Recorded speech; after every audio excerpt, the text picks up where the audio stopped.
दोस्तों नमस्कार। स्टडी ए के कक्षा 10वीं गणित में आपका स्वागत है। आज हम लोग प्रश्नावली 9.1 के प्रश्न संख्या 5 को हल करेंगे। यदि आपको ये वीडियो अच्छी लगती है तो वीडियो को एक लाइक कर दीजिएगा और चैनल पर नए हैं तो चैनल को सब्सक्राइब कर बेल आइकन को ऑल पर प्रेस कर दीजिएगा, जिससे कि हर आने वाली वीडियो का नोटिफिकेशन आप तक समय समय से पहुंचता रहे।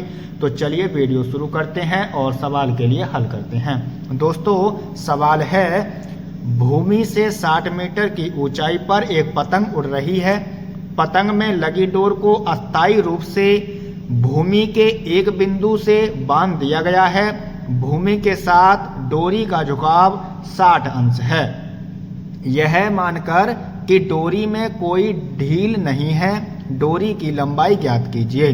तो चलिए दोस्तों इसके लिए चित्र की मदद से हम समझते हैं। दोस्तों ये चित्र है। तो सवाल कह रहा है भूमि से 60 मीटर की ऊंचाई पर एक पतंग उड़ रही है। दोस्तों ये भूमि है और यहां से यहां तक, इस बिंदु से इस बिंदु तक भूमि है और इससे 60 मीटर की ऊंचाई पर पतंग उड़ रही है।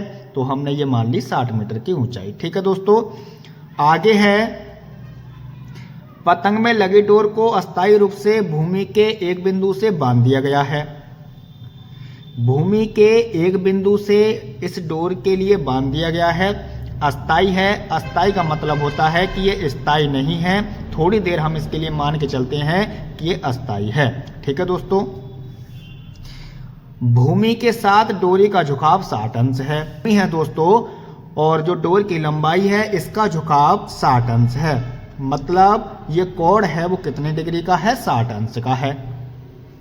ठीक है दोस्तों, यह मानकर कि डोरी में कोई ढील नहीं है, डोरी की लंबाई ज्ञात कीजिए।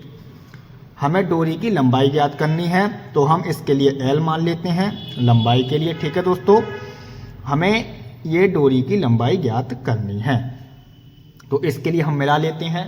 ये दोस्तों हमने इसके लिए मिला लिया है और इसकी जो ऊंचाई है वो कितनी है, 60 मीटर है। तो आगे हम इसके लिए हल करते हैं। दोस्तों हम इसका नाम रखते हैं, इसके लिए हम A रख देते हैं, इसके लिए हम B रख देते हैं और इसके लिए हम C रख देते हैं। ये 90 डिग्री का हो जाता है, यानी ये समकोण हो जाता है।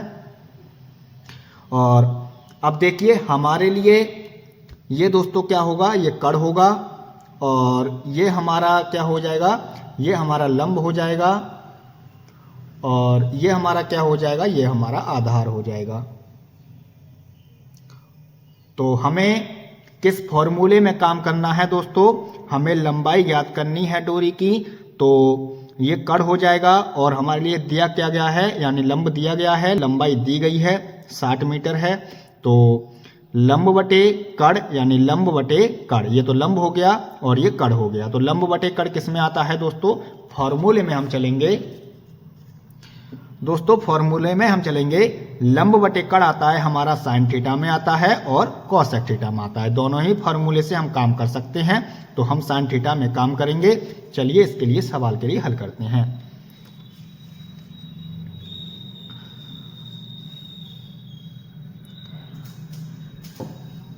हम यहां लिखेंगे दोस्तों हल, फिर लिखेंगे माना डोरी की लंबाई, माना डोरी की लंबाई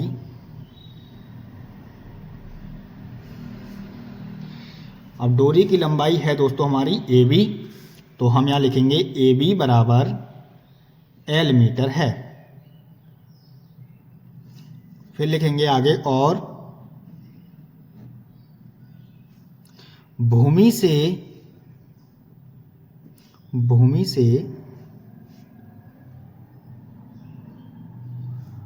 पतंग की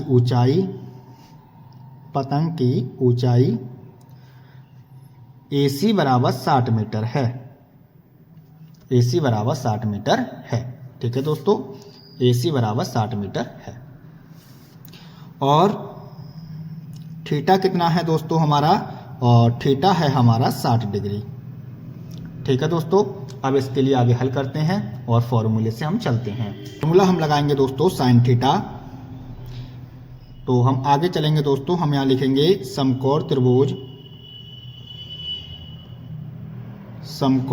त्रिभुज ACB में,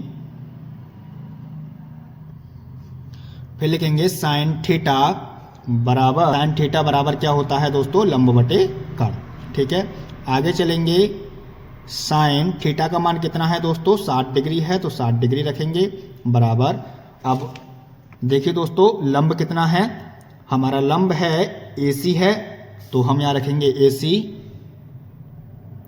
बटे कर्ण कितना है, कर्ण है हमारा AB या BA, हम यहाँ लिख देंगे AB। ठीक है दोस्तों, आगे चलेंगे, साइन 60 का मान कितना होता है, साइन 60 का मान होता है √3/2 होता है बराबर। AC का मान कितना है, AC का मान है 60 मीटर, तो हम यहाँ लिखेंगे 60 मीटर। और दोस्तों AB हमने क्या माना था, L मानी थी, तो हम L रखेंगे नीचे और इसकी क्रॉस मल्टीप्लाई करेंगे, यानी तिरछी वाली गुणा करेंगे। आगे इसके लिए हल करेंगे दोस्तों, तो ये इसकी गुणा करेंगे तो ये हो जाएगा √3L बराबर 60 दूनी हो जाएगा 120, L बराबर हो जाएगा दोस्तों 120, ये गुणे में है, नीचे भाग में आ जाएंगे √3। आप जानते हैं कोई भी सवाल में जब हर में अंडर में संख्या आ जाती है तो उसका हम परमेयकरण करते हैं, तो ऊपर गुणा करेंगे √3 से और नीचे भी गुणा करेंगे। और आप यहाँ लिख सकते हैं परमेयीकरण करने पर।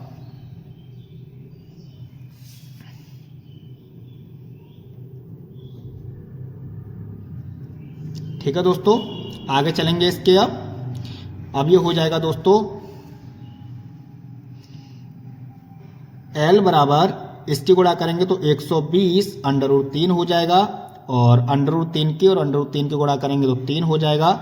इसके लिए काटेंगे 3 चौक 12, यानी ये 40 बार कटेगा दोस्तों। आगे इसके लिए हल करेंगे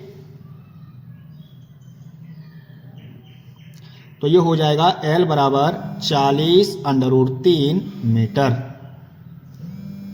कहते हैं अतः डोरी की लंबाई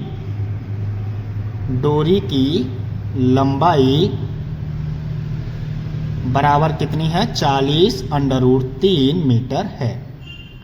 और यही आपका फाइनली आंसर हो जाएगा। ठीक है दोस्तों, तो उम्मीद करता हूं दोस्तों कि ये सवाल आपको अच्छे से समझ में आ गया होगा। तो चलिए फिर मिलते हैं एक नेक्स्ट वीडियो में, तब तक के लिए जय हिंद जय भारत।